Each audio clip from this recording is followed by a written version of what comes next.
Gihulagway sa COMELEC, PNP ug AFP nga malinaw ang dakbayan sa Sugbo sa umaabot nga eleksyon.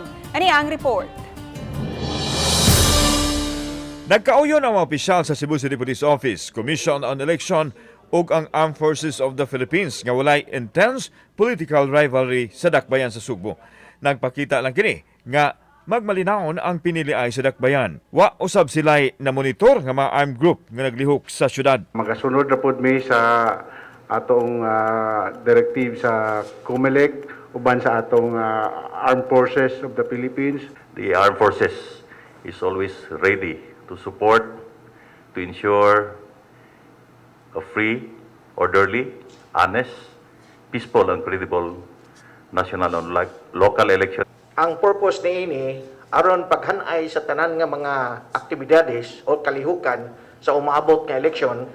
Hinoon, dili gihapon mo kumpiyansa ang kapulisan hinungdan nga magpahigayon gihapon og checkpoints. These are 47 kabuok nga firearms nga nakumpiska and 43 kabuok nga mga personalities ato na arrest. Hugot usab nga bantayan sa kapulisan ang mga political activities aron masunod ang health protocols. Tanang mga political rallies ipananghid sa lokal nga kagamhanan. Duna gihapoy giorganize nato, giorganisa nga gitawag nato og City COMELEC Campaign Committee nga mao kini mo implementar sa